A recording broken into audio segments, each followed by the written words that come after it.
থাকব না ভাই, এই দেশে আর থাকব না।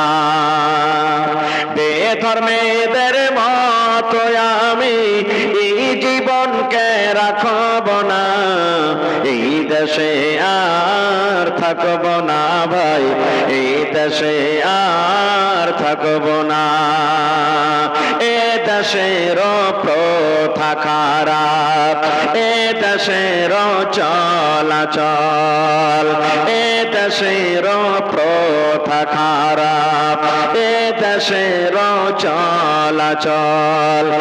আদান যখন শুনি মোরা চলি তখন ভিডিও হল, সিটের কাছে আটা মারি, সিটের কাছে আটা মারি, মসজিদে যাওয়ার সময় নাই, এই দেশে আর থাকব না ভাই, এই দেশে আর থাকব না।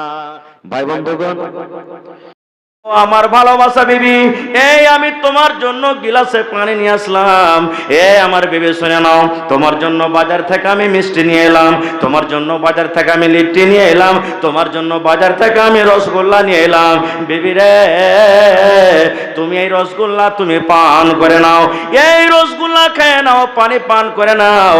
যদি পারেন বিবির মুখে বিসমিল্লাহ বলে এক ঢোক যদি আপনি পানি দিতে পারেন, একটা রসগোল্লাকে ভেঙে, একটু বিস্কিটের টুকরাকে ভেঙে নাকি মনে করে বিবির মুখে যদি দিতে পারেন, আল্লাহ রাসূল বলেছেন এটা হলো একটা সাদকা, এটা হলো একটা আমল, এটা হলো একটা নেকি। মানুষকে কুপথ থেকে সুপথ নিয়ে আসার জন্য যদি গোটা কোরআন মাজিদ আল্লাহ নাজিল না করে, গোটা কোরআন মাজিদ আল্লাহ অবতীর্ণ না করে, শুধু একমাত্র সূরাতুল আসরে যদি আল্লাহ তাবারক ওয়া তাআলা নাজিল করে ছেড়ে দিতেন, তো মানুষের হেদায়েতের জন্য যথেষ্ট ছিল। এত দামি সূরা। আমরা নামাজে পড়ি, আমরা এমনি টাইমে পড়ি, পাড়ায় মানুষের সূরাটা মা খালা ভাই বোন মুখস্থ রয়েছে, কিন্তু সূরাটাতে আল্লাহ তাবারক ওয়া তাআলা কি বলতে চেয়েছেন সেটা আমরা সবাই জানি না। জানছি ভাই? আমরা জানি না। আল্লাহ তাবারক ওয়া তাআলা এই কোরআনে এই সূরাটা যে দিলেন, সূরাটার অর্থ কি? আল্লাহ বলছেন ওয়াল আসর, আল্লাহ কসম খেয়ে বলছেন, জমানার কসম খেয়েছেন আল্লাহ, কিংবা আসরের সময়, আসরের টাইমের কসম খেয়ে আল্লাহ তাবারক ওয়া তাআলা বলছেন, কিংবা জমানার কসম খেয়ে আল্লাহ তাবারক ওয়া তাআলা বলছেন। এখানে এক দুটা কথা আপনাদের সামনে আরো বলে দিই। আল্লাহ তাবারক ওয়া তাআলা কসম খেলেন, কারণটা কি? কসম খাওয়ার কি দরকার?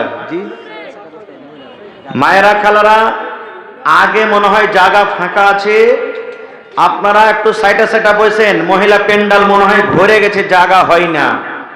তো মায়েরা খালারাকে বলবো, এলাকার মধ্যে মনে হয় শেষ জালসা 3 তারিখে একড়া আমাদের সাথে আছে, বাকি মনে হয় আর এলাকাতে জালসা নেই, আস্তে আস্তে শেষ হতে হয়েছে। আর আজকে আল্লাহর রহমতে এই জালসাতে একের পর এক নাম করা করা বক্তা আপনারা ডেট পেয়েছেন, এসেছেন, ইনশাআল্লাহ আসবেন সময় হিসাবে সবাই। তো মায়েরাকে বলবো যে আপনারা সাইডে সাইডে বসেন, আর ফাঁকা জায়গাটা পিছন দিকে রাখেন, আর আগে যদি ফাঁকা থাকে ওটা ভর্তি হয়ে যান। তো আল্লাহ তাবারক ওয়া তাআলা কসম খেলেন। কেন কসম খেলেন? আল্লাহর কসম খাওয়ার দরকার কি? কসম খাওয়ার উদ্দেশ্য কি? ভাই আমার, একটা উদাহরণ দিই আপনাদের সামনে।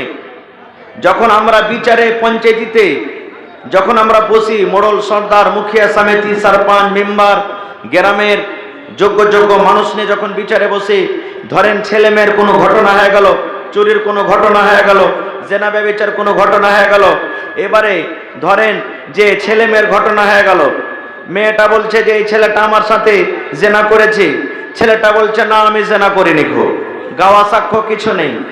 কিংবা এমনই একটা ঝগড়া লেগে গেল, একটা লোক, এক পক্ষের লোক বলছে আমাকে মেরেছে, এক পক্ষের লোক বলছে না আমাকে মারি, আমি ওকে মারিনি। কিংবা চুরির ধরা পড়ে গেল, বিচার পঞ্চায়েত হচ্ছে, এক পক্ষের লোক বলছে যে মৌলানা এই লোকটা আমার 1000 টাকা চুরি করেছে, যার পরে ইলজাম লাগানো হচ্ছে, ও বলছে যে না মৌলানা আমি চুরি করিনি। এই অবস্থাতে, এই মতো টাইমের সময়তে যারা বিচারক থাকবেন, বিচারে বসে থাকবেন, তারা কি বলবেন? যে তোমাদের গাওয়া সাক্ষ্য যখন নেই, তখন তোমরা এক কাম করো, যার পরে ইলজাম লেগেছে তুমি কসম খেয়ে বের হয়ে যাও। তোমার পরে যে ইলজাম লেগেছে, দাগ লেগেছে, তুমি কসম খেয়ে তোমার দাগটাকে তুমি ধুইয়ে দাও। এটাই না আমরা করব? কোন কাজটাকে পোক্তা করার জন্য, মজবুত করার জন্য, কিংবা সেই দোষটাকে কাটার জন্য আমরা কসমের রাস্তাতে আসি নাকি? কিন্তু বলবেন হাজী মৌলানা আল্লাহ কেন কসম খেলেন? দরকার কি আল্লাহর কসম খাওয়ার? তার আগে আমি আর একটা কথা বলে দিই, আল্লাহ তাবারক ওয়া তাআলা যে কসম খেলেন জামানার, সময়ের, টাইমের, জামানার কসম খেয়ে আল্লাহ তাবারক ওয়া তাআলা বলেন, কিংবা আসরের টাইমের কসম খেলেন। জামানার যদি কসম মুরাদলেন, তবে জামানাটা আল্লাহ তাবারক ওয়া তাআলার নিকটে কত দামি জিনিস বুঝে দেখেন। আসরের টাইমেরও যদি আল্লাহ তাবারক ওয়া তাআলা কসম খেলেন, তাহলে বোঝা গেল আসরের টাইম, আসরের সময়টার আল্লাহর কাছে কত দাম, যে আল্লাহ তাবারক ওয়া তাআলা সেই জিনিসটার কসম খেয়ে বলছেন। আজকে আপনাদের সামনে বলি, ধরেন এমনও কোনো লোক আছে, মৌলানাজি আমি ওর কসম ওকে মানবো না, ও যদি ওর মায়ের মাথা হাত দিয়ে, বাপের মাথায় হাত দিয়ে, ছেলের মাথায় হাত দিয়ে কসম খায় তাহলে মানবো। মানে কি, যে কসম খাওয়াইছে ওর নিকটে ওর মা, বাবা, ছেলে, মেয়ে খুব আহমিয়ত রাখে, কারণ এটা দামি জিনিস, এই জন্য তো বলে যে তার মাথায় দিয়ে কসম খেয়ে আমি মেনে নেব। কিন্তু একটু এখানে আর একটা কথা বলে দিই, যে আল্লাহ তাবারক ওয়া তাআলা জমানার কসম খাইলেন, আল্লাহ তাবারক ওয়া তাআলা কোন জায়গাতে রাইতের কসম খেয়েছেন, আল্লাহ কোন জায়গাতে 3 ফলের কসম খেয়েছেন, জাইতুন ফলের কসম খেয়েছেন, তুরে সিন পাহাড়ের কসম খেয়েছেন, কোন জায়গাতে আল্লাহ জমিনের কসম খেয়েছেন, কোন জায়গাতে আল্লাহ রাতের কসম খেয়েছেন, কোন জায়গাতে আল্লাহ দিনের কসম খেয়েছেন, বিভিন্ন রকমের কসম খেয়েছেন। কিন্তু আপনারা যদি প্রশ্ন করেন হাজী মাওলানা আমরা তো মানুষ, আমরা কি কসম খেতে হবে তো কিভাবে খেতে হবে, আর যদি আমরা কসম খাবো তো কিভাবে খাবো? আল্লাহ রাসূল সেটা বলে দিয়েছেন। রে আমার উম্মত, নবী 1400 বছর আগে এলান করে দিয়েছেন, উম্মত রে তোমরা শুনে নাও, মান হালাফা বিগাইরিল্লাহি ফাকাদ আশরাক। আল্লাহ রাসূল বলেছেন, উম্মত যদি তোমরা গায়রুল্লাহর কসম খাও, আল্লাহ বাদ দিয়ে, আল্লাহ ছাড়া অন্য জিনিসের তোমরা যদি কসম খাও রে উম্মত, সেটা তোমাদের দ্বারাতে শিরকের গুনাহ হয়ে গেল, তোমাদের দ্বারাতে বড় গুনাহ হয়ে গেল, তোমাদের দ্বারাতে কাবিরা গুনাহ হয়ে গেল, শিরকের গুনাহ হয়ে গেল, তোমাদের দ্বারাতে পাপ হয়ে গেল। তাইলে কথাতে কথাতে আমার মায়েরা, খালারা বেশিরভাগ এরকম কসম খায়। শাশুড়ি বউতে ঝগড়া লেগে গেল, যায় ঝগড়া লেগে গেল, স্বামী স্ত্রীতে ঝগড়া লেগে গেল, ননদে ঝগড়া লেগে গেল, পড়োশিতে ঝগড়া লেগে গেল, মুরগি নিয়ে ঝগড়া লেগে গেল, ডিম নিয়ে ঝগড়া লেগে গেল। কথাতে কথাতে আমার মায়েরা বলবে, বহিন রে যদি তোর আমার পরে বিশ্বাস না হয়, এই আমার কোলে ফেরেশতা ছেলেটা আছে, এই ছেলেটার কসম খেয়ে আমি বলি। মা খালারা বলবে, দানার কসম খেয়ে বলি, চোখ ছুঁয়ে কসম খাইবে, চোখের কসম করে বলি। মায়েরা খালারা মাটি ছুঁয়ে কসম খাইবে, মাটির কসম খেয়ে বলি। বগুরে মা খালারা ঘরের তলাতে যদি বসে থাকেন, ঘরের ভিতরে বসে থাকেন, এবার ঘরের কসম খেয়ে বলবে। খাটের উপরে যদি বসে থাকেন, মায়েরা খালারা বলবেন, ভাইরা বলবেন, ভাই রে আমি এইটা কাজ করি না রে ভাই, এই মরণতে খাটের কসম খেয়ে আমি বলি। এরকম কসম খাই না? মুসলমান মাটির কসম খাই কি খাই না? বাপের, মায়ের, দাদার, দাদির, নানার, নানির সমস্ত জিনিসের কসম খাই। তাহলে এই সমস্ত কসম খাওয়া কি? আল্লাহর নবী এলান করে দিয়েছেন, মান হালাফা বিগাইরিল্লাহি ফাকাদ আশরাক। আল্লাহ ছাড়া যদি তুমি মায়ের কসম খাও, তোমার দ্বারাতে শিরিক হয়ে গেল। তুমি ছেলের কসম খাও, তোমার দ্বারাতে শিরিক হয়ে গেল। তুমি যদি নানা, দাদা, আসমান জমিন মাটির কসম খাও, তুমি খাটের কসম খাও, তুমি ঘরের কসম খাও, আল্লাহ রাসূল বলেছেন, উম্মত তোমার দ্বারাতে শিরিকের গুনাহ হয়ে গেল, শিরিকের পাপ হয়ে গেল। এবার যদি বলবেন মাওলানা শিরিকের গুনাহ যদি আমার দ্বারাতে হয়ে যায়, শিরিকের ভুল যদি আমার দ্বারাতে হয়ে যায়, শিরিকের গুনাহ যদি আমার দ্বারাতে হয়ে যায়, মাওলানা কত বড় এটা পাপের কাজ। শিরিকের গুনাহ যদি আমার দ্বারাতে হয়ে যায়, এটা কত বড় ভুল। আল্লাহর নিকটে এটা কত বড় বোঝ, আল্লাহর নিকটে এটা কত বড় গুনাহ। আল্লাহ রাব্বুল আলামিন কোরআনের অন্য জায়গাতে বলছেন, এরা দুনিয়ার মানুষ তোমরা কান করে শুনে নাও রে মুসলমান, ও মুমিন মুমিনা তোমরা শুনে নাও। আল্লাহ রাব্বুল আলামিন কোরআনের অন্য জায়গাতে বলছেন, ইন্নাল্লাহা লা ইয়াগফিরু আন ইউশরাকা বিহি ওয়া ইয়াগফিরু মা দুনা যালিকা লিমান ইয়াশা। আল্লাহ তাবারাক ওয়া তাআলা বলেন, আরে দুনিয়ার মানুষ তোমরা শুনে নাও, তুমি জিনা করে মরেছো, আমি আল্লাহ যদি চাই তোমাকে মাফ করে দেব রে বান্দা। তুমি চুরি করে মরেছো, আমি আল্লাহ যদি চাই তোমাকে মাফ করে দেব। তুমি বেনামাজি হয়ে মরেছো, আমি আল্লাহ ইচ্ছা করলে তোমাকে মাফ করব। তুমি মদ পান করে মরেছো, আমি ইচ্ছা করলে তোমাকে মাফ করব রে বান্দা। তুমি ডাকাতি করে মরেছো, আমি আল্লাহ ইচ্ছা করলে তোমাকে মাফ করে দেব, ইচ্ছা করলে তোমাকে শাস্তি দেব। কিন্তু বান্দারে শুনে নাও, তুমি যদি শিরিকের হালাতে মরে যাও, তুমি শিরিকের গুনাহ করে মরে যাও, তোমার দ্বারা কে যে শিরিক হয়ে যায়, আর তুমি মরার আগে আগে তওবা যদি না করতে পারো রে বান্দা, তোমার দ্বারা শিরিক হয়েছে, তুমি তওবা করতে পাওনি, তোমার মওত হয়ে গেছে। আল্লাহ রাব্বুল আলামিন বলেন, বান্দা বান্দেরে, এই শিরিকের বোঝ, শিরিকের গুনাহ নিয়ে যদি তুমি আমার দরবারে চলে আসো, আমি আল্লাহ রাব্বুল আলামিন এই পাপে গুনাহকে তোমার মাফ করতে পারবো না। আমি আল্লাহ তাবারাক ওয়া তাআলা তোমার শিরিকের গুনাহকে মাফ করব না। নারে তাকবীর। তাহলে শিরিকের পাপ কত বড় হলো। তাহলে সোজা কথা বুঝে রাখেন, আমরা মানুষ, আমাদেরকে কসম খেতে গেলে, কসমের দরকার হতে গেলে কার কসম খেতে হবে ভাই? জোরে বলেন, কার কসম খেতে হবে? আরো জোরে বলেন, কার কসম খেতে হবে? আল্লাহর প্রতি আমাদের বিশ্বাস ভরসা আছে তো? আছে না নেই? আল্লাহর প্রতি আমাদের বিশ্বাস আছে তো? কেমন বিশ্বাস করতে হবে আল্লাহ তাবারাক ওয়া তাআলার কাছে? সোনাঘাটের আনসুর রহমান, ওর একটা ছোট্ট ছেলে এখানে কাঁদছে, যেখানে থাকো আচ্ছা ছেলেটাকে নিয়ে যাও। সোনাঘাটের আনসুরের ছেলে, জামে মসজিদের পাশের আনসুরের ছেলে, কেউ যদি থাকো তাহলে ছেলেটাকে নিয়ে যাও, ছেলেটা কান্নাকাটা করছে। তো ভাই আমার, কসম খেতে গেলে আল্লাহর খেতে হবে। কেমন করে মজবুতিতে আল্লাহর প্রতি ঈমান আনতে হবে? আমার সময় নেই, আমি ওদিকে যাব না। আল্লাহ বাচ্চা রাখে, ইনশাআল্লাহ কোনোদিন কোনো জালসাতে বলবো। তবে আল্লাহ তাবারাক ওয়া তাআলা কসম খাওয়ার পর মানুষকে, আল্লাহ যদি কসম নাও খাইতেন তবু আল্লাহর কথা বিশ্বাস করতে হবে মুসলমানকে। ইনকার করতে গেলে সেই লোকটা কাফের হয়ে যাবে।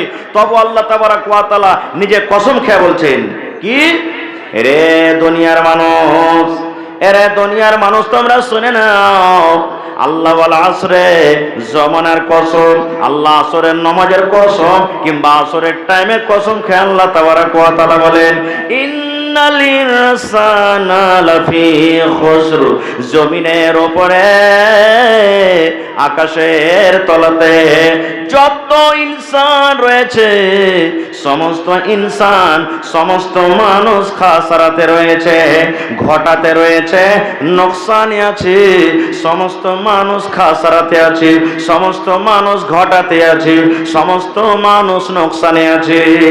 এই নোকসান থেকে বাঁচতে গেলে, এই নোকসান থেকে, ঘটা থেকে বাঁচতে গেলে, এই নোকসান থেকে বাঁচতে গেলে, এই ঘটা থেকে বাঁচতে গেলে, এই খাসারা থেকে বাঁচতে গেলে আল্লাহ তাবারাক ওয়া তাআলা বলেন, দুনিয়ার মানুষ রে, যদি বেঁচে থাকা কালে চারখানা যদি কোনো আল্লাহর বান্দা কিংবা বান্দি কাজ করতে পারে, যদি কোনো আল্লাহ এবং আল্লাহর বান্দির, আল্লাহর বান্দা এবং বান্দির ভিতরে চারখানা গুণ থাকে, চারখানা আমল থাকে, আল্লাহ তাবারাক ওয়া তাআলা বলেন, বান্দারে, ওই লোকটা, ওই মুমিন মুমিনা, ওই আমার বান্দা বান্দি ঘটা থেকে বেঁচে যাবে, খাসারা থেকে বেঁচে যাবে।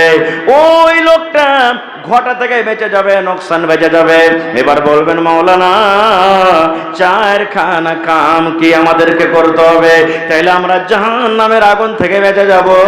চারখানা দুনিয়াতে কোন এমন আমল আছে মাওলানা? চারখানা দুনিয়াতে কোন এমন আমলের কথা আল্লাহ তাবারাক ওয়া তাআলা বলেন যে সেই ঘটা থেকে, খাসারা থেকে আমরা বাঁচবো?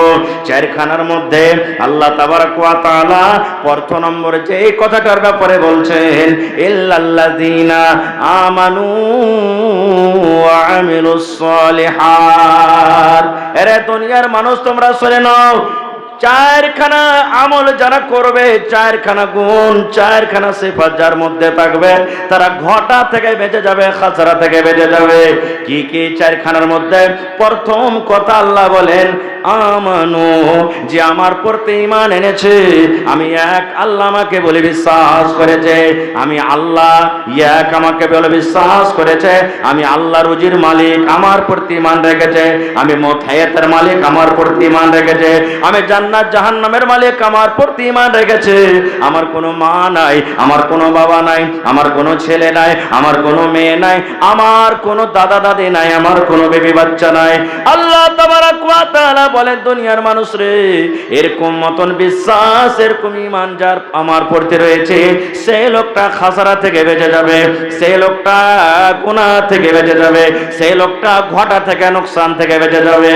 আপনারা জানেন আদম আলাইহিস সালামকে আল্লাহ জান্নাতের ভিতরে যখন রাখলেন, আল্লাহ তাবারাক ওয়া তাআলা আদম এবং মা হাওয়াকে ডাকতে বললেন, এরে আমার আদম হাওয়া তোমরা শুনে নাও, জান্নাতের মধ্যে তোমরা ঘুরো, জান্নাতের মধ্যে তোমরা থাকো, জান্নাতের মধ্যে যা ইচ্ছা সেখানে যাও, ফল খাও, কিন্তু আল্লাহ তাবারাক ওয়া তাআলা একটা গাছের দিকে ইশারা করে বললেন ওয়ালা তাকরাবা হাযিহিশ শাজারা, এরে আদম ও আমার হাওয়া তুমি শুনে নাও, জান্নাতের ভিতরে সব গাছের ফল তোমরা খাও, কিন্তু আল্লাহ একটা গাছের দিকে ইশারা করে বললেন এ আদম এ হাওয়া, জান্নাতের ভিতরে সব জায়গাতে তোমরা যাও, ঘোরো, ফল খাও, কিন্তু খবরদার খবরদার, আল্লাহ একটা গাছের দিকে ইশারা করে বললেন এই গাছটার ফল খাওয়া দূরের কথা, এই গাছটার ফল খাওয়া দূরের কথা রে আদম হাওয়া, এই গাছটার নিকটে খবরদার তোমরা যেও না, এই গাছটার পাঞ্জরে তোমরা যেও না, এই গাছটার কাছে খবরদার তোমরা যেও না।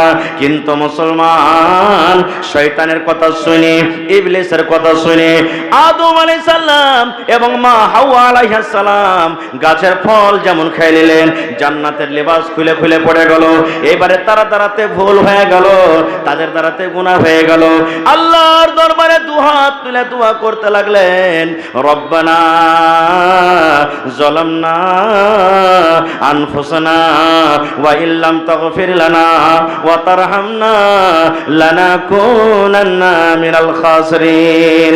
এই যে মিয়া বিবি স্বামী স্ত্রী দুজন কেন্দে কেন্দে আল্লাহর দরবারে দোয়া করতে লাগলেন রব্বানা, এ আমার রব, এ আমার প্রভু, এ আমার আল্লাহ, যালামনা আনফুসানা, আল্লাহ আমরা দুইজনে স্বামী স্ত্রী মিলে নিজের নফসের পরে জুলুম করেছি, আল্লাহ তুমি ফল খাইতে মানা করেছিলে, আল্লাহ আমরা ফল খেয়ে নিলাম, আমরা নিজের নফসের পরে জুলুম করলাম, অত্যাচার করলাম, আল্লাহ জি যদি তুমি আমাদের গুনাহকে মাফ না করো, আল্লাহ যদি তুমি আমাদের প্রতি দয়া না করো, রহম না করো, লানাকুনান্না মিনাল খাসিরিন, আল্লাহ খাসারাকারীদের মধ্যে আমরা হয়ে যাব, যারা ঘটাতে আছে তাদের দল আমরা হয়ে যাব, আল্লাহ যারা নোকসানে আছে তাদের জামাতে আমরা হয়ে যাব, আল্লাহ তুমি আমাদের প্রতি দয়া করো, আল্লাহ তুমি আমাদের প্রতি রহম করো, এবং আল্লাহ তুমি আমাদের গুনাহকে মাফ করে দাও। কয়েকদিন আমরা এই দোয়াটা পড়ছি, পড়ি না তো ভাই আমার, তো প্রথম নম্বর হলো কি আল্লাহ এবং আল্লাহ রাসূলের প্রতি ঈমান আনতে হবে। ঈমান কিভাবে আনতে হবে আমি ওদিকে যাব না, তবে একটা পয়েন্ট আপনাদের সামনে আমি শুরু তুলে ধরি। আল্লাহর নবী সাল্লাল্লাহু আলাইহি সাল্লাম যখন মেরাজে গেলেন, এক রাতে মক্কা থেকে নিয়ে আল্লাহর আদেশে ফিলিস্তিন মসজিদ আকসা যেখানে আছে এখন লড়াই যুদ্ধ চলছে, ওই মসজিদ আকসাতে সমস্ত নবীদের ইমাম হলেন আমাদের নবী মুহাম্মদ সাল্লাল্লাহু আলাইহি সাল্লাম। 2 রাকাত নামাজ পড়লেন, একই রাতে 7 আকাশের উপরে জান্নাত জাহান্নাম দেখে 5 ওয়াক্ত নামাজ আল্লাহ রাসূলের নিয়ে এসে আবার একই রাতে মক্কাতে হাজির। সকালবেলাতে নবীর চাচা আবু জাহল এসে হাজির, ভাতিজা মুহাম্মদ আজকে কি তোমার কাছে কোনো নতুন খবর নেই? তোমার কাছে কোনো জিন আসেনি? তোমার কাছে কোনো মশান আসেনি? তোমার কাছে নতুন খবর নেই? মজাক করছেন, ঠাট্টা করছেন। নবীজি আফসোস করে বসে আছেন, আল্লাহ এক রাত্রে আমি মক্কা থেকে ফিলিস্তিনের মাঠ যেখানে 20 দিন 25 দিন 1 মাসের রাস্তা, ওখান থেকে আবার 7 আকাশের উপরে জান্নাত জাহান্নাম সব দেখেছি, আমি যদি এই কথাটা বলি লোকেদের মাঝে যে হ্যাঁ এগুলো আমি দেখেছি, তা আমার কথাটা মানবে না? কেউ মানবে? আজকে আপনারা এই যে বসে আছেন, কিছুদিন আগে দেখবেন আমাদের ভারতের বৈজ্ঞানিকেরা চাঁদের উপরে রোবট পাঠালছে, চন্দ্রয়ান 3। শুনেছেন, দেখেছেন না দেখেননি? আজ থেকে 50 বছর আগে মানুষেরা এটাকে বিশ্বাস করেছিল যে চাঁদের উপরে কেউ যেতে পারবে, কোন রোবট কোন জাহাজ যেতে পারবে, বিশ্বাস করেছিল। 50 বছর পর কি হবে কেউ জানে? কেউ জানে না। তো আবু জাহল যখন এসে বললেন যে ভাতিজা তোমার কাছে কোনো নতুন খবর নেই, তো নবীজি বললেন হ্যাঁ আছে। বলছে কি খবর? বলছে আল্লাহর আদেশে আমি এই মক্কা থেকে বাইতুল মুকাদ্দাস, ওখান থেকে 7 আকাশের উপরে জান্নাত জাহান্নাম দেখে এসেছি। যখন কথাটা বলা, আবু জাহল কি বলছেন জানেন? ওরে সুবহানাল্লাহ, আরে মুহাম্মদের জিন ভূত জাদু জমিনের উপরে ছিল, এখন আকাশের উপরে চলে গেছে। বলছে এই মুহাম্মদ ভাতিজা, আমার সামনে যে কথাটা তুই বললি, আমি তোর বন্ধু আবু বকরকে ডেকে আনছি, ওর সামনে বলতে পারবি? বলছে হ্যাঁ পারবো।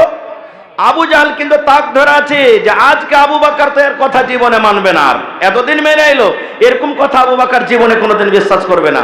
দৌড়াইতে দৌড়াইতে আবু জাহল চলে গেলেন। আবু বকর বলছে কি আছে? বলছে তাড়াতাড়ি করে চলো তোমার নবীর কাছে। বলছে কি আছে? বলছে যে আরে তোমার নবী এই মক্কা থেকে নিয়ে বাইতুল মুকাদ্দাস, ওখান থেকে 7 আকাশের উপরে জান্নাত জাহান্নাম সব একই রাতে বেলে দেখে এসেছে।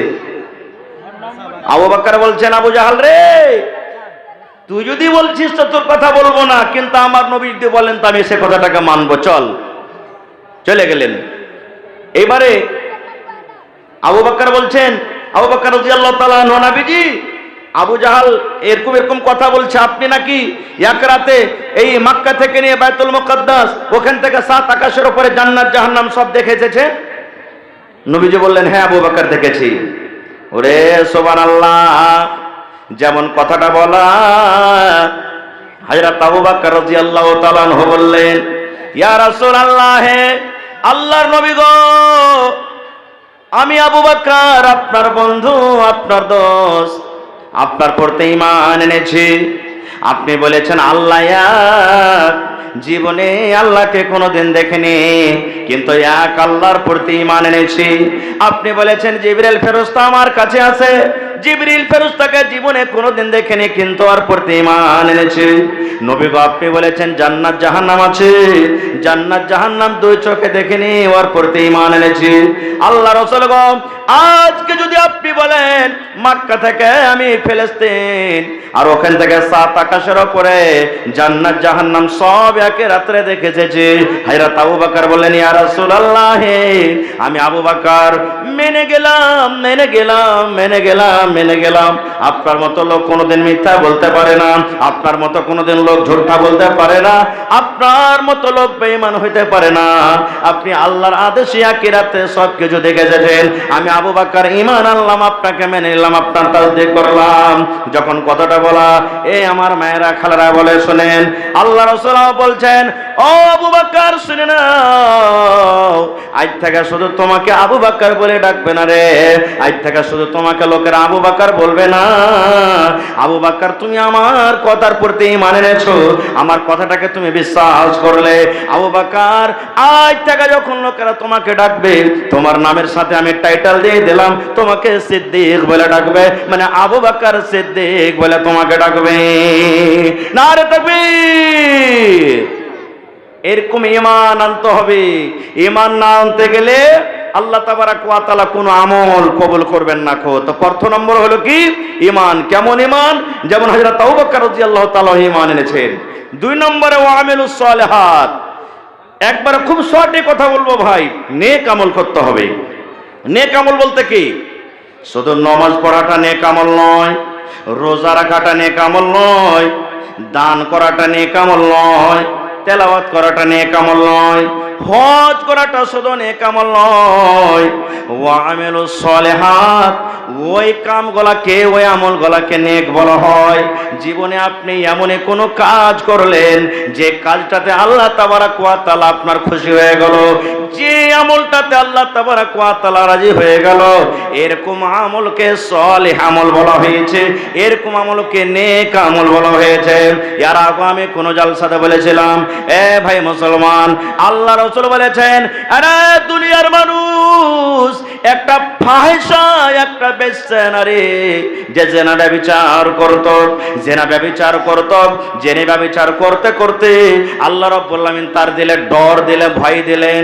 একটা কুকুরকে নাপাক জানোয়ার নাপাক কুকুরকে পানি পান করায় আল্লাহ রাব্বুল আলামিন তার জীবনের গুনাহ মাফ করে আল্লাহ তাকে জান্নাতে ঘোষণা করে দিলেন। এটা হলো আমালুস সালিহাত। আপনার বাড়িতে স্ত্রী আছে, আপনার বাড়িতে বিবি আছে, আপনার বাড়িতে ছেলে মেয়ে আছে, বাড়ি যখন আপনি চলে যাবেন 5 টাকার যদি পাপড় নিয়ে যান, 5 টাকার পাপড় বাড়িতে নিয়ে চলে গেলেন, যদি নেকি মনে কইরা আপনার ভাতিজাকে, আপনার বেটাকে, আপনার বেটিকে যদি আপনি বলেন আব্দুল্লাহ রে, এ খালেদা জায়েদা বেটা তোর জন্য এখন পাপড় এনেছে রে বেটা তুই নিয়ে এলে, যদি নেকি মনে করে ওই ছেলেটাকে এখন হাতে পাপড় দিতে পারেন, বিস্কুট দিতে পারেন, আল্লাহ রাসূল বলেছেন উম্মত এটা হলো তোমার জন্য নেক আমল, এটা হলো সলে আমল।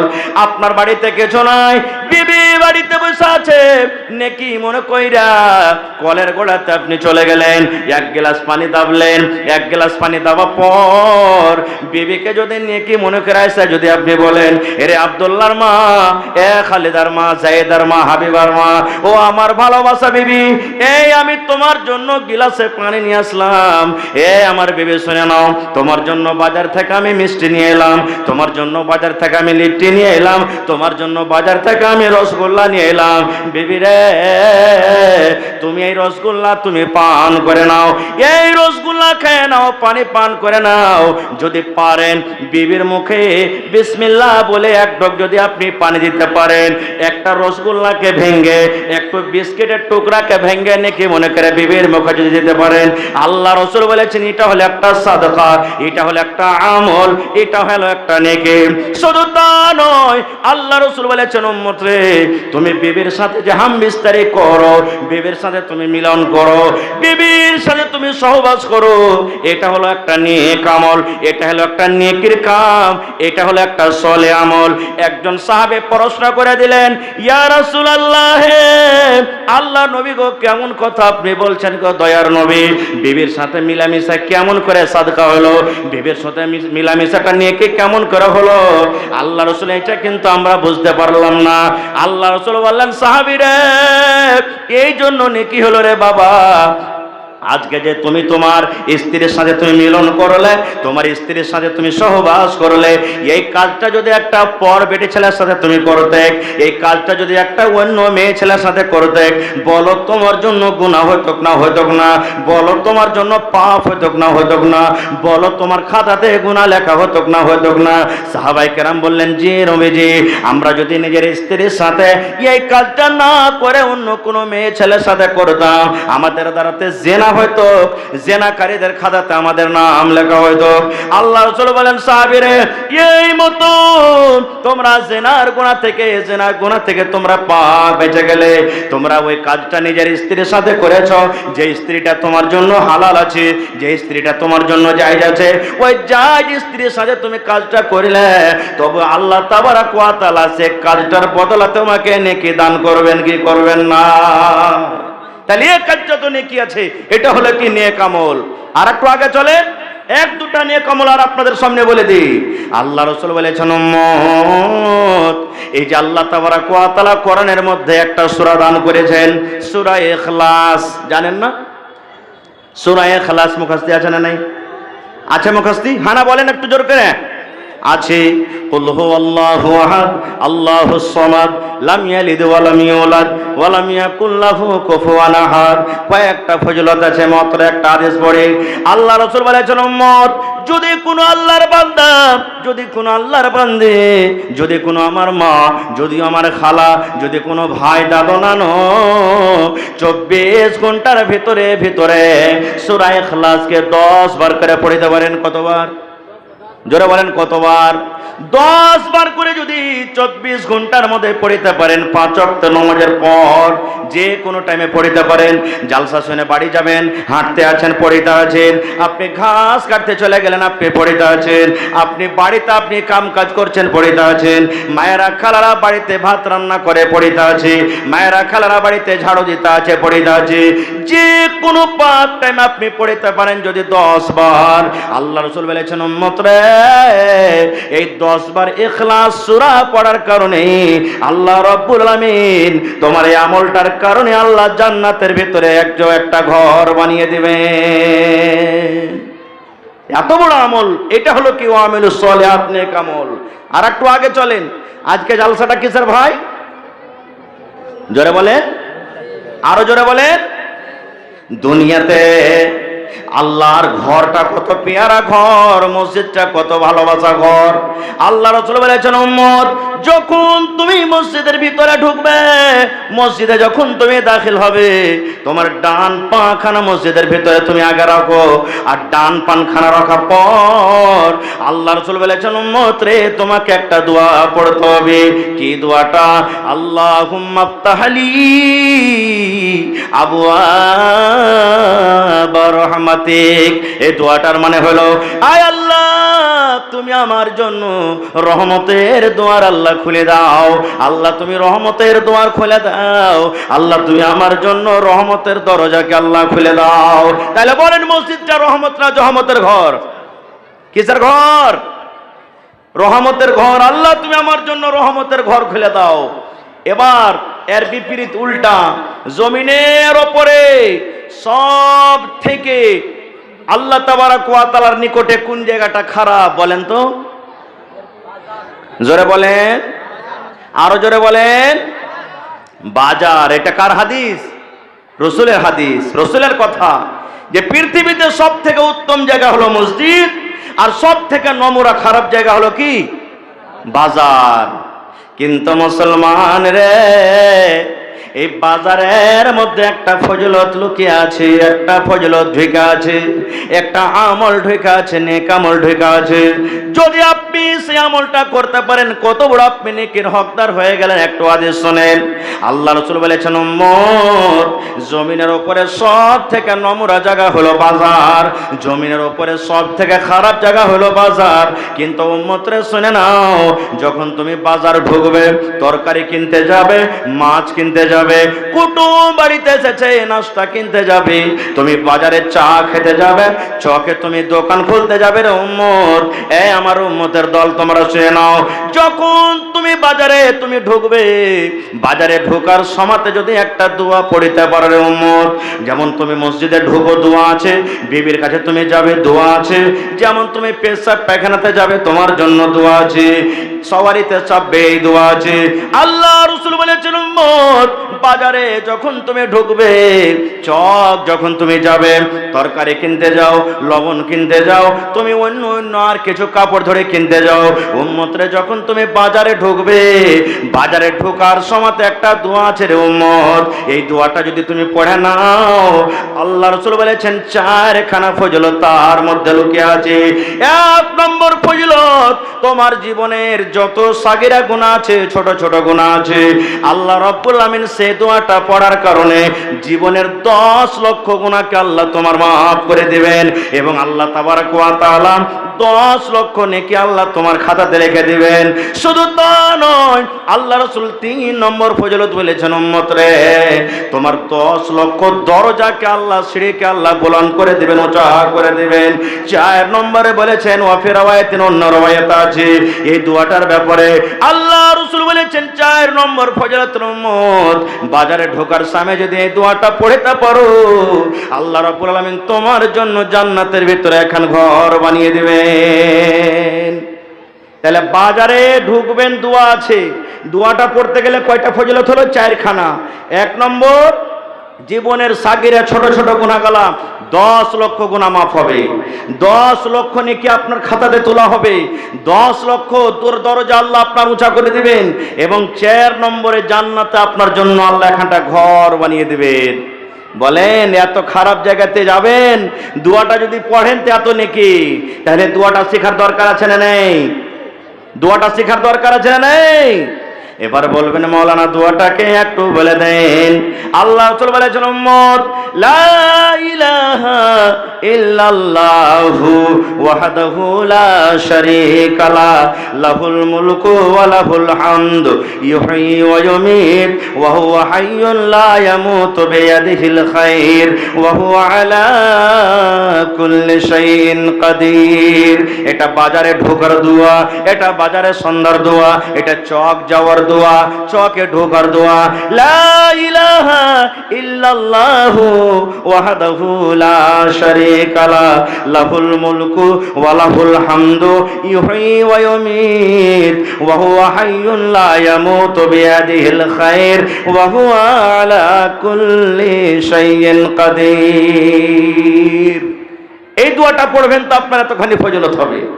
এটা হলো কি নেক আমল।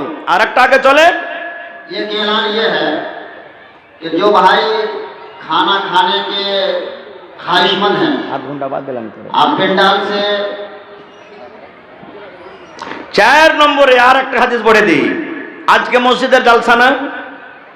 জোরে বলেন মসজিদের জালসা। মসজিদ শব্দের মানে কি? সিজদা করার জায়গা, পূজা করার জায়গা। যে জায়গাতে আল্লাহর জন্য সিজদা করা হয় ওই জায়গাটাকে মসজিদ বলা। ওহরে মুসলমান তোরা হারাস না ঈমান, নমাজি পড়ো রোজা রাখো, নমাজি পড়ো রোজা রাখো, আর পড়ো কোরআন। ওরে মুসলমান তোরা হারাস না ঈমান। যদি মানো পাক কোরআনের কথা, থাকবে না তোর গুনাহ খাতা। যদি মানো পাক কোরআনের কথা, থাকবে না তোর গুনাহ খাতা। পুল সিরাতে পার করিবেন, পুল সিরাতে পার করিবেন খোদা রব্বে দো জাহান। ওরে মুসলমান তোরা হারস না ঈমান। নমাজি পড়ো রোজা রাখো, নমাজি পড়ো রোজা রাখো, আর পড়ো কোরআন। ওরে মুসলমান তোরা হারস না ঈমান। যদি করো নমাজি রোজা, থাকবে না তোর পাপেরই বোঝা। যদি করো নমাজি রোজা, থাকবে না তোর পাপেরই বোঝা। নমাজ হবে সঙ্গের সাথী, নমাজ হবে সঙ্গের সাথী, রোজা হবে তোর হাতের রুমাল। ওরে মুসলমান তোরা হারস না ঈমান। কি কোহরে কি আমল কলি, একাই আলি একাই যাবি। কি কোহরে কি আমল কলি, একাই আলি একাই যাবি। ভালো আমল যদি করে গেলি, নেক আমল যদি করে গেলি, হবে তোর কল্যাণ। ওরে মুসলমান তোরা হারস না ঈমান। নমাজ পড়ো রোজা রাখো, নমাজ পড়ো রোজা রাখো, আর পড়ো কোরআন। ওরে মুসলমান তোরা হারস না ঈমান। নারে তাকবীর। আজ না হয় কাল তুমি যাইবা কবরে, যাওয়ার সময় দেখবে চেয়ে গো তোমার সবই রইবে পড়ে। যাওয়ার সময় দেখবে চেয়ে গো আজ না হয় যাওয়ার সময় দেখে বেঁচে গো, তোমার সবই রইবে পরে, যাওয়ার সময় দেখে বেঁচে গো। নানা গেল দাদা গেল কেউ এলো না ফিরে, নানা গেল দাদা গেল কেউ এলো না ফিরে, কবর যাইতে হবে গো ভাই জানে অন্ধকার কবরে, কবরে যাইতে হবে গো। আজ না হয় কাল তুমি যাইবা কবরে, যাওয়ার সময় দেখে বেঁচে গো, তোমার সবই রইবে পরে, যাওয়ার সময় দেখে বেঁচে গো। ঘর করলা বাড়ি করলা চলো গাড়ি করে, ঘর করলা বাড়ি করলা চলো গাড়ি করে, হঠাৎ আজরাইল সামনে খাড়া গো, চলো অন্ধকার কবরে, হঠাৎ আজরাইল সামনে খাড়া গো। আজরাইল বলবেন আর দেরি নয় চলো তাড়া করে, আজরাইল বলবেন আর দেরি নয় চলো তাড়া করে, কোনো কথা শুনিবে না গো নিবে করি যাটা ছিঁড়ে, কোনো কথা শুনিবে না গো। আজ না হয় কাল তুমি যাইবা কবরে, যাওয়ার সময় দেখে বেঁচে গো, তোমার সবই রইবে পরে, যাওয়ার সময় দেখে বেঁচে গো। আজরাইল বলবেন আর দেরি নাই চলো তাড়া করে, কোনো কথা শুনিবে না গো নিবে করি যাটা ছেড়ে, কোনো কথা শুনিবে না গো। ছেলে মেয়ে বলবে বাবা কিভাবে যাও ছেড়ে, বাবা বলে ডাকবো কারে গো, বাবা এ ভুবন সংসারে, বাবা বলে ডাকবো কারে গো। ছেলে মেয়ে বলবে বাবা কিভাবে যাও ছেড়ে, বাবা বলে ডাকবো কারে গো, বাবা এ ভুবন সংসারে, বাবা বলে ডাকবো কারে গো।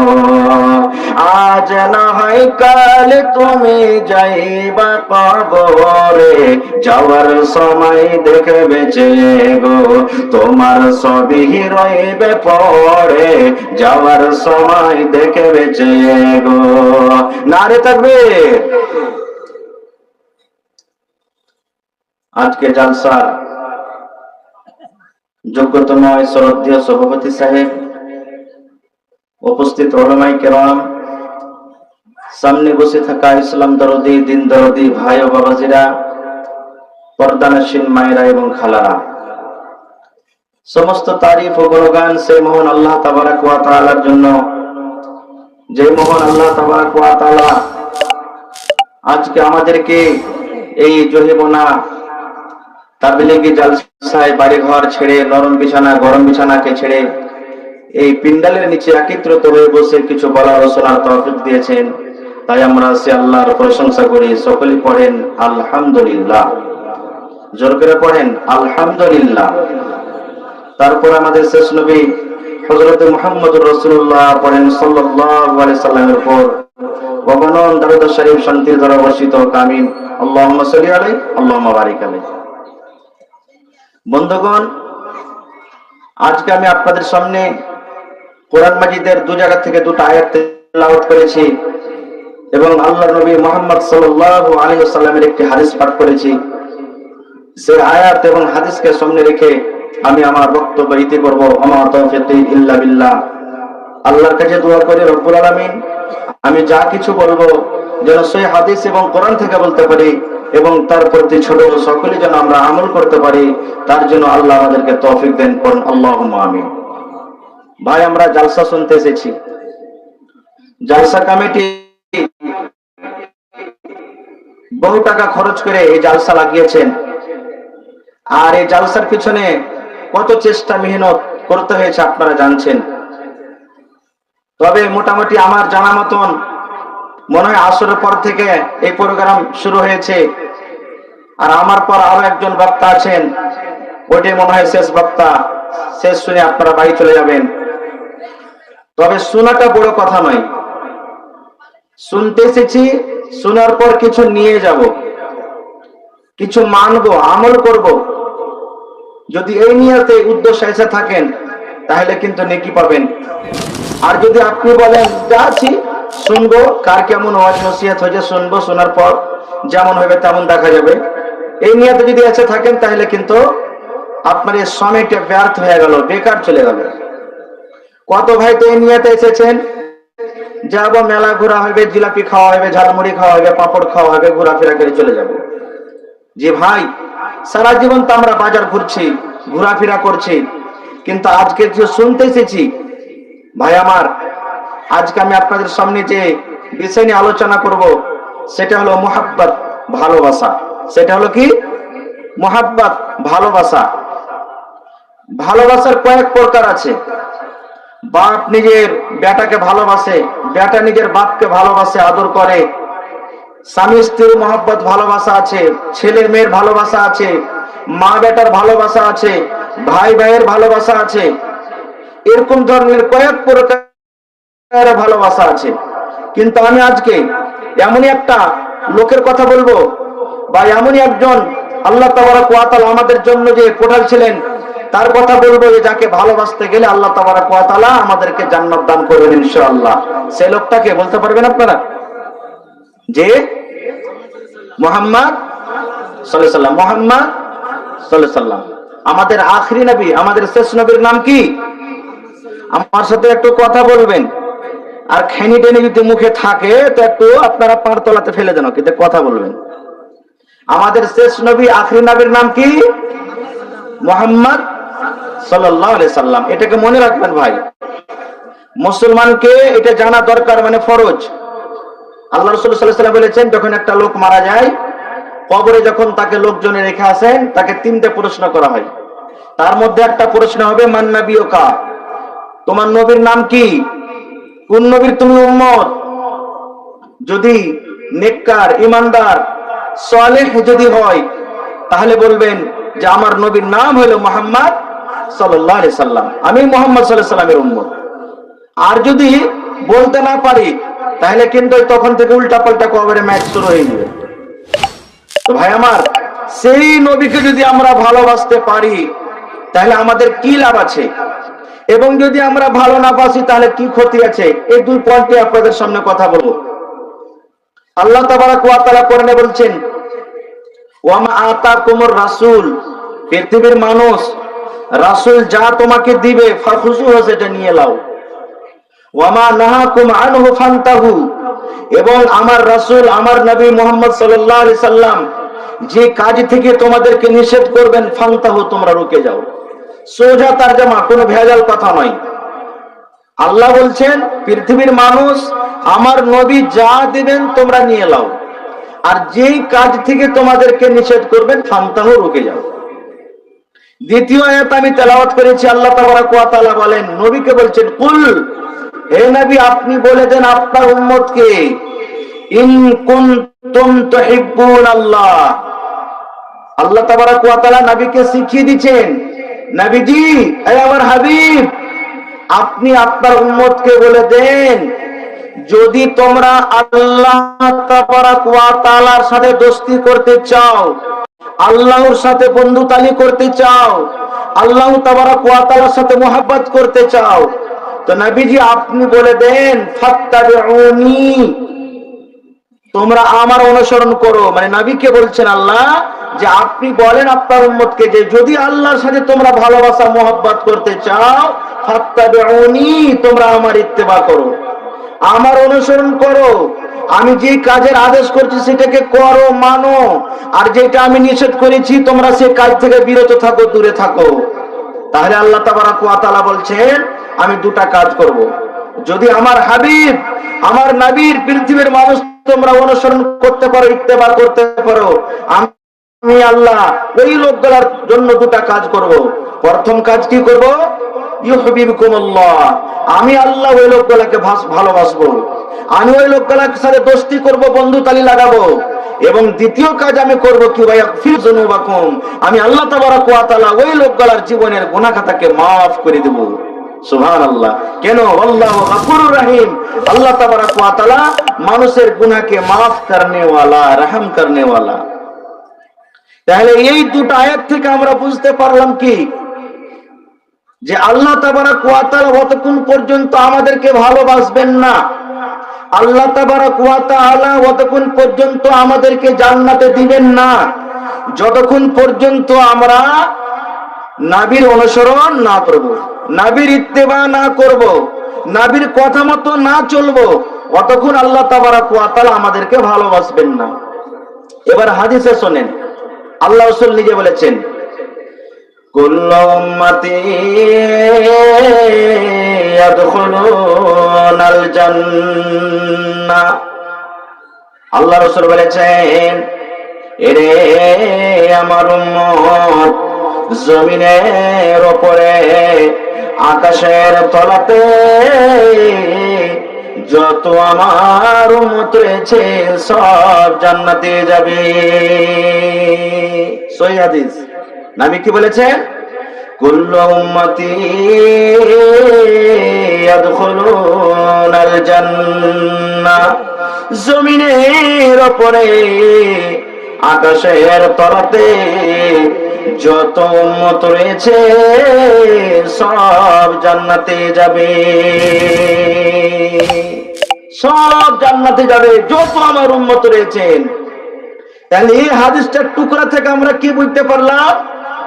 যারা নামাজ পড়ে ওরা নবীর উম্মত, যারা নামাজ পড়ে না ওরা নবীর উম্মত, যারা রোজা রাখে ওরা নবীর উম্মত, যারা রোজা রাখে না ওরাও নবীর উম্মত, যারা মদ পান করে ওরাও নবীর উম্মত, আর যারা মদ পান করে না ওরাও নবীর উম্মত, যারা আল্লাহকে মানে ওরাও নবীর উম্মত, আর আল্লাহকে যারা মানে না ওরাও নবীর উম্মত, যারা চুরি করে ওরাও আল্লাহর নবীর উম্মত, আর যারা চুরি করে না ওরাও আল্লাহর নবীর উম্মত।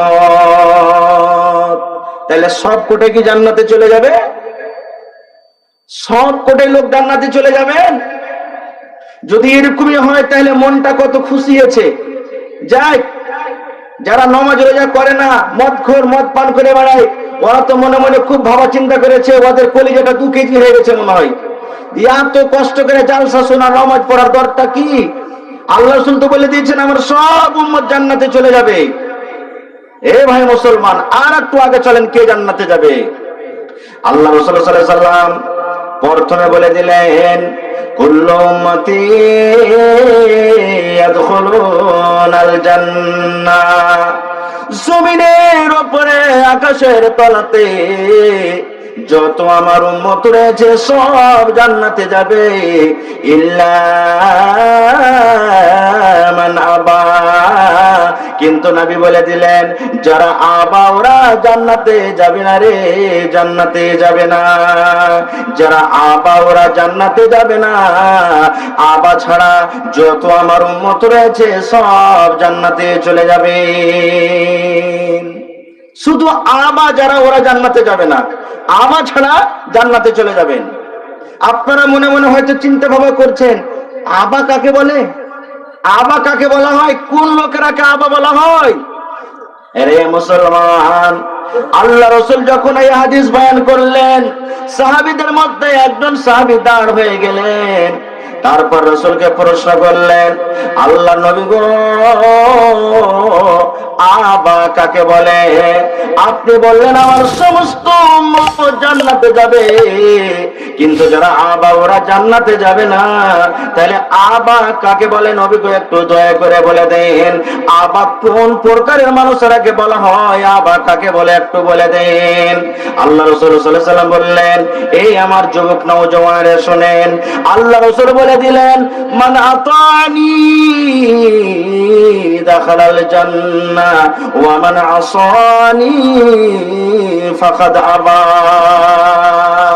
আল্লাহ রাসূল সাল্লাল্লাহু আলাইহি ওয়াসাল্লাম বলে দিলেন, মান আতানি দাখালাল জান্নাহ। যারা আমার অনুসরণ করবে, আমার ইতাআত করবে, আমার ইত্তেবা করবে, আমার কথা মতো জীবনটাকে কাটবে, ওরা হলো আমার উম্মত, ওরা জান্নাতে যাবে রে কিয়ামতের দিন। রব্বুল আলামিন তাদেরকে জান্নাত দান করবেন। ওয়া মান আসানি ফাকাদ আবা। আর আমি নবী আমার কথা মতো যারা চলবে না, আমার যারা অনুসরণ করবে না, আমার ইত্তেবা করবে না, ওরা নিজের মন মতো নিজের জীবনটাকে কাটবে, নিজের মন মতন চলবে, নিজের মন মতন খাবে, শরীয়ত মানবে না, নবী মানবে না, কোরআন মানবে না, দ্বীন মানবে না, নিজের মতন জীবনটা কাটবে। নবী বলেছেন ওরা হলো আবারে কিয়ামতের দিন এই সমস্ত উম্মত জান্নাতে যাবে না, এরা সব জাহান্নামে চলে যাবেন। নারে তাকবীর। তাহলে আবা কাকে বলে? যারা নবীর অনুসরণ করে না, নবীর কথা মানে না, নবীর ইত্তেবা করে না, ওই লোকগুলা জান্নাতে যাবেন না জাহান্নামে? জোরে বলেন, কোথায় যাবেন? জাহান্নামে যাবেন। এবার আপনারা মনে মনে হয়তো বলছেন যে হাজী মাওলানা, আমরা তো মুসলমান, কালেমা পড়েছি, কোরআন মানি, নামাজ পড়ি, দ্বীনের কথা মানি, সবকিছু করি, তাহলে তো আমরা তো দেখতে পাই না যে আমরা শরীয়ত বিরোধী কোনো কাজ করি, আমরা তো দেখতে পাই না যে নবীর আমরা খেলাফ কোনো কাজ করি, এরকম তো দেখতে পাই না। তাহলে একটা হাদিসের কথা শুনেন। আল্লাহ নবী সাল্লাল্লাহু আলাইহি সাল্লামের কয়েকজন বিবি ছিলেন, সব আলাদা আলাদা রুম, আলাদা আলাদা কামরা। নবীজির স্ত্রীদের মধ্যে একজন স্ত্রীর নাম হলো সাফিয়া রাদিয়াল্লাহু তাআলা আনহা। সাইজে একটু নাটা ছিলেন। আমরা যেমন কেউ একটু লম্বা, কেউ একটু মোটা, কেউ একটু পাতলা, কেউ ধলো, কেউ কালো, এই ধরনের সাফিয়া রাদিয়াল্লাহু তাআলা আনহা সাইজে একটু কালো, মানে নাটা ছিলেন। আমরা কথাতে কথাতে বলি না, আজি ওই লোকটাকে চিনো না? আরে জহি বনে ওই লম্বা লোকটা জি, যে তুমি কেমন মানুষ জি, চিনো না লোকটাকে জি? ওই যে একবারে দেখতে ছোট, নাটা খাটো, ওই লোকটাকে চিনো না? কথাতে কথাতে বলি না। তা আল্লাহ রাসূল সাল্লাল্লাহু আলাইহি ওয়াসাল্লাম কোথা থেকে এসেছেন? এবার মা আয়েশা রাদিয়াল্লাহু তাআলা আনহা আল্লাহর নবীর একজন স্ত্রী। তো সাফিয়া রাদিয়াল্লাহু তাআলা আনহার ব্যাপারে কোনো কথা বলছেন তো নাটা বলে বলছেন।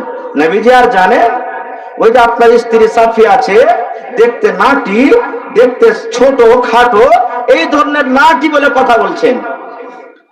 এবার নবীজি কথাটা শুনলেন, শোনা পর সুবহানাল্লাহ, বেদানার দানার মতন নবীর চোখ লাল হয়ে গেল, রাগে লাল হয়ে গেল।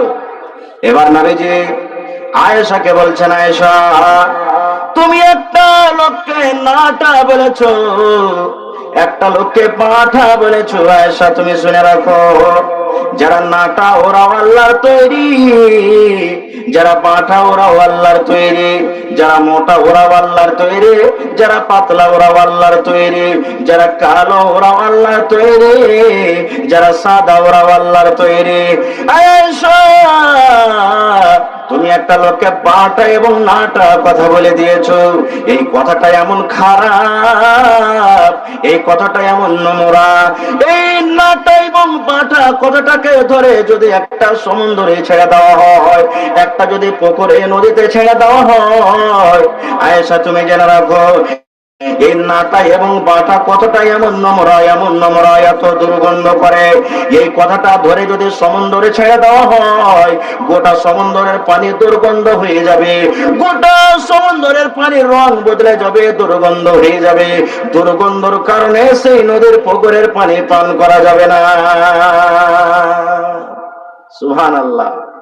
এই মুসলমান ভাই, নাটা এবং বাটা কথাটা যদি বলাতে এত অপরাধ, এত বড় পাপ হয়, তাহলে রাত দিন এক কাপ আমরা চাই খেয়ে আর চার দোকানে বসে বসে একটা হাজী সাহেবের, একটা মুলবি সাহেবের, একটা নমাজির যে সব সময় আমরা গীবত চগলখড়ি করি, তাহলে আমাদের আঞ্জামটা কি হবে একটু বলেন তো? আরে উমুক মুলবি, হ্যাঁ, আরে মুলবি 10 বছরে পড়েছে, ওর থেকে আমি ভালো আছি রে। আরে উমুক হাজী 3 লক্ষ টাকা খরচ করে হজ করে এসেছে রে, ওর থেকে আমি ভালোবাসি। কথাতে কথাতে বলে দাঁড়ে, তুই দাড়ি রেখে নামাজ পড়ছিস, নামাজ পড়ি না বেটা, তোর থেকে আমি ভালোবাসি বলে না? কেমন করে ভালো হইলেন? আল্লাহ রাসূল বলেছেন, মানুষ যখনই একবার পাপ করে, পাপ থেকে কবিরা গুনাহ থেকে তওবা যদি না করে বন্ধুরে, তার অন্তরে দিলে একটু ময়লা লেগে যায়, কালো হয়ে যায়, দাগ পড়ে যায়। তারপরে যদি আরো একবার পাপ করে, আরো ময়লা লেগে যায়, দাগ পড়ে যায়, দিল অন্তর কালো হয়ে যায়। এই করতে করতে বন্ধুরে পাপ করতে যায়, তওবা করে না, গুনাহ করে যায়, পাপ করে যায়। এই করতে করতে তার অন্তর খান দিলখানা একবারে হাড়ের কালির মতো কালো হয়ে যায়। এবার বলেন, একটা হাজী সাহেব 3 লাখ খরচ করে হজ করে এসেছেন, একটা লোক 5 ওয়াক্তের নামাজ পড়েন, নামাজ ছাড়ে না, একটা মাওলানা কোরআন তেলাওয়াত করে, 5 ওয়াক্ত নামাজ পড়ে, জিকির আজকার করে। এবার বলছেন তার চাইতে আমি বেশি ভালো, আপনি জীবনে একবারও নামাজ পড়েন না। বলেন বন্ধুরে, তার চাইতে আপনি কেমন করে ভালো হয়ে গেলেন? কেমন করে ভালো হইলেন? আর একটু আগে চলেন, কত আমরা পাপ করি। এই পাপের কথা যদি বর্ণনা করা হয় মনে হয় সূর্য উঠে যাবে, কিন্তু আমাদের মধ্যে এত আমরা পাপে লেগে আছি, পাপের কাজে লিপ্ত আছি যে বলার শেষ নেই। আর একটু আগে চলেন, আল্লাহ রাসূল সাল্লাল্লাহু আলাইহি সাল্লাম একদিন জুতা পরে নামাজ পড়ছেন। সাহাবায়ে কেরাম নবীর কথা কতটুক মানতেন, কতটুক নবীর কথা মানতেন সাহাবায়ে কেরাম। বুখারী শরীফের হাদিস, নবীজি একদিন মসজিদে নামাজ পড়ছেন জুতা পরে, জুতা পিন্দে নামাজ পড়ছেন। সাহাবায়ে কেরাম নামাজ পড়ছেন জুতা পিন্দে। এই হাদিসটা আপনারা মনে হয় নতুন মনে হবে, জি না, আজ থেকে 1400-1450 বছর আগের হাদিস এটা। এই যুগেকার মানুষ যদি কোনো মাওলানা যারা শরীয়ত জানছেন, মাইয়াত কফন দফন করতে গেছেন, 3 খাবল মাটি দিবেন, যদি জুতা পিন্দে যদি জানাজা পড়েন আর মাটি দেয়, তাহলে কিন্তু কত আমার ভাই আছে যে মনে মনে রাখবে, কত মুখ খুলে বলি দিবে, এই মুলবিরা সব শরীয়তকে বেরবাদ করে দিলে রে, সব দিনকে শেষ করে দিলে। বলে না, কত লোক বলে, কত লোক তো ঝগড়া করতে শুরু করে দেয়, কত লোক ফের পণ্ডিতগিরি করে, কি জানে, মানে ও চাপ্পল খুলবে, চাপ্পল খোলার স্টাইল দেখেন তার, মানে চাপ্পল পায়ে আছে, ফিতাটা খুলে দেয়, চাপ্পলের পরে দাঁড়ায় নামাজ পড়বে জানাজা। তো ওইটা চাপ্পল পিন্দা হলো না খোলা হলো? যদি খুলবেন তো ভালো করে খুলে 2 পার মাঝখানে রেখে দেন, আর যদি বলেন যে না আমি খুলবো, তো ভালো করে খুলে দেন, আমরা তো পরে থাকেন, আপনি দেখবেন যে আমার জুতা চাপ্পল ভালো আছে, ময়লা লাগা নাই, আপনি পরে আপনি নামাজ পড়তে পারেন। খৈর যা হোক, তো নবীজি জুতা পরে নামাজ পড়ছেন, সাহাবায়ে কেরাম নামাজ পড়ছেন, নামাজ পড়তে আছেন, পড়তে পড়তে হঠাৎ করে নামাজের হালাতে, নামাজ অবস্থায় নবী জুতা খুলে দিলেন, জুতা খুলে দিলেন নবীজি। সাহাবায়ে কেরাম পিছে মুক্তাদি হয়ে আছেন, নামাজের হালাতে নবীর দেখা দেখি সাহাবায়ে কেরাম জুতা খুলে দিলেন। নামাজ শেষ হলো, নামাজ শেষের পরে নবীজি মুক্তাদির দিকে ঘুরলেন, ঘোরার পর দেখছে ওরে সুবহানাল্লাহ, আমার সাহাবীরা তো সব জুতা খুলে দিয়েছে, ব্যাপারটা কি? নবীজি বলছেন, হাগো কি ব্যাপারটা, তোমরা জুতা কেন খুলেছো, কারণটা কি? আমি তো তোমাদেরকে জুতা খুলতে বলিনি। তো সাহাবায়ে কেরাম বলছেন, নবীজি আপনি জুতা খুলে দিয়েছেন, এই জন্য আমরা খুলে দিয়েছি। আমরা মনে মনে ভাবলাম যে আজ থেকে মনে হয় জুতা পরে নামাজ পড়াটা আল্লাহ তাবারক ওয়া তাআলা নিষেধ করে দিলেন, মানা করে দিলেন, এই জন্য আপনি যখন জুতা খুলে দিলেন তা আমিও জুতা খুলে দিয়েছি। এবার নবী কি বলছেন, এ আমার সাহাবীরা, আমি যখন জুতা পরে নামাজ পড়ি, আল্লাহ তাবারক ওয়া তাআলার ফেরেশতা হযরত জিবরিল আলাইহিস সালাম আমার কাছে এসেছেন। আসার পর বললেন, নবী গো, যে জুতা পরে আপনি নামাজ পড়েন ওই জুতাতেই ময়লা লেগে আছে, ওই জুতা আপনার নোংরা হয়ে আছে, আর ময়লা লেগে জুতাতে নামাজ পড়লে আপনার নামাজটা কবুল হবে না আল্লাহর দরবারে, এই জন্য আপনি জুতাটা খুলে রেখে দেন। রে আমার সাহাবীরা, আমার জুতা গান্না হয়েছিল, নোংরা হয়েছিল, না পাক হয়েছিল, আমার জুতাতে ময়লা লেগেছিল, এই জন্য হযরত জিবরিল আলাইহিস সালামের কথা মতো আমি জুতাটাকে খুলে দিলাম। রে আমার সাহাবীরা, তোমরা শোনো, যখন তোমরা মসজিদে নামাজ পড়িতে আসবে, মসজিদের দুয়ারে গেটে তোমরা আপন আপন জুতাকে তোমরা দেখে নাও, যদি তোমাদের জুতা পাক পবিত্র থাকে, যদি জুতাতে কোনো ময়লা না থাকে, তোমরা জুতা পরে নামাজ পড়তে পারো। আর যদি তোমরা ময়লা যদি হয়, জুতা যদি তোমাদের নোংরা মনে হয়, যদি জুতাতে গান্না লেগে থাকে, তাহলে তোমরা জুতা পরে মসজিদে তোমরা ঢুকছো না, বাইরে তোমরা রেখে দাও। কেন হাদিসটাকে আমি বললাম? কেন বললাম হাদিসটা?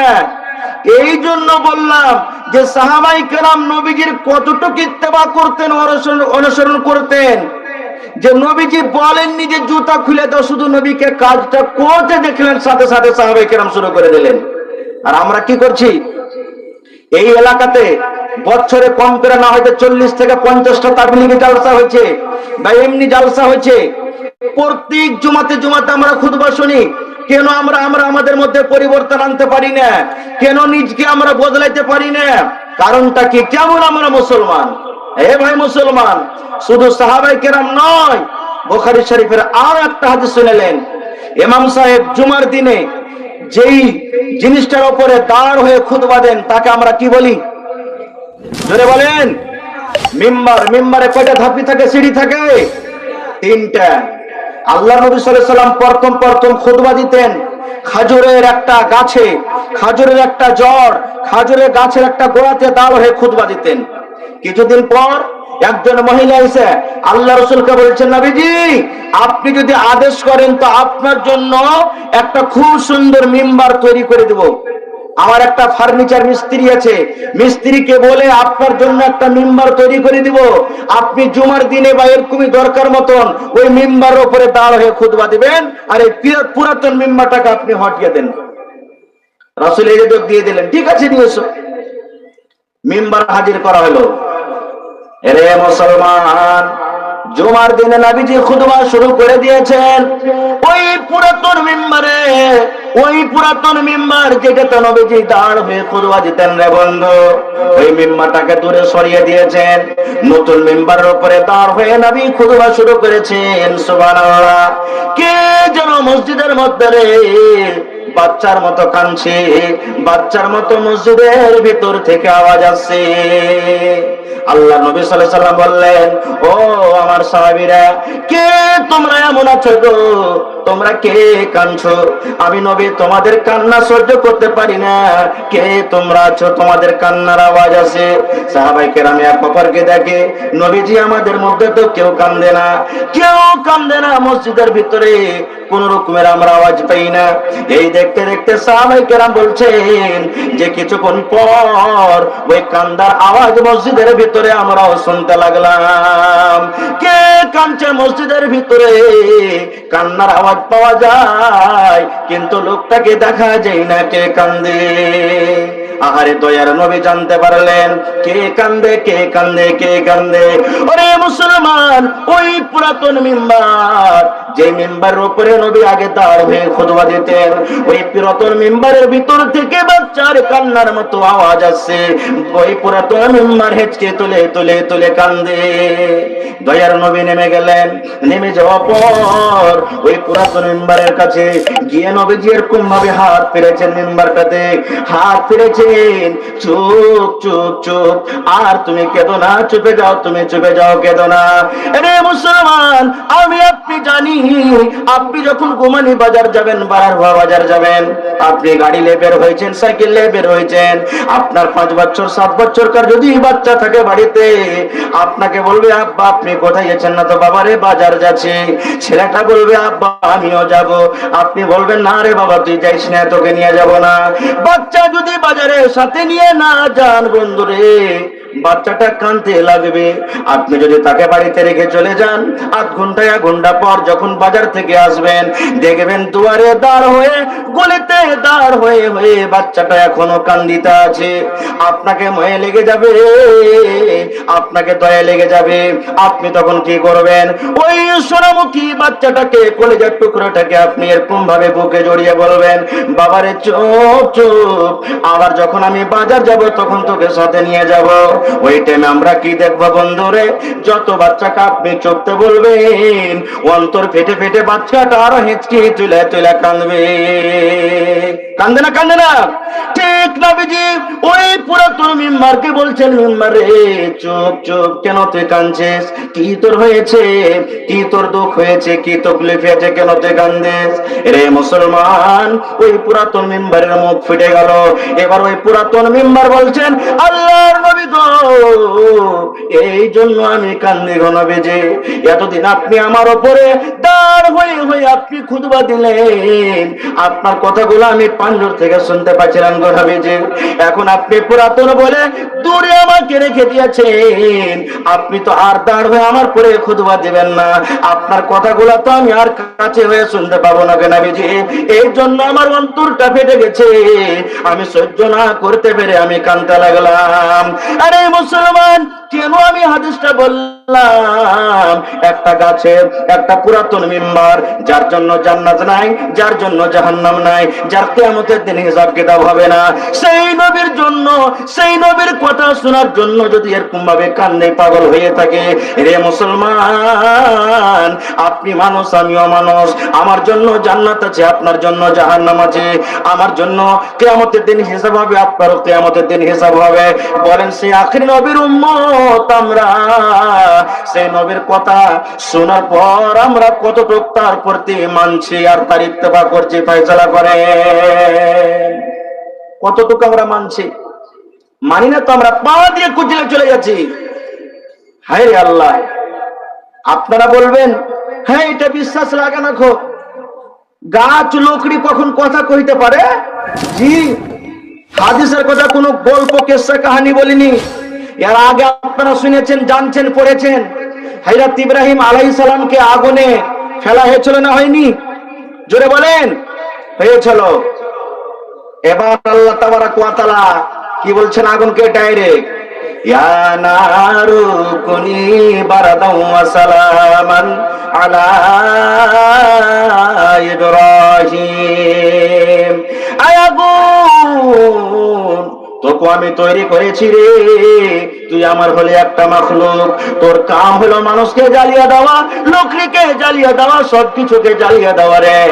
কিন্তু আগুন রে শোন, তোর মধ্যে আমার পয়গম্বর নবী ইব্রাহিম খলিলুল্লাহ আমার দোস্ত, ওর কমেরা আগুন তোর ভিতরে ফেলে দিয়েছে, জেনে রাখ আগুন রে, তোর কাম হলো জ্বালিয়ে দেওয়া, পুড়িয়ে দেওয়া, জ্বালিয়ে দেওয়া, পুড়িয়ে দেওয়ার জন্য আমি আল্লাহ তোকে সৃষ্টি করেছি রে আগুন।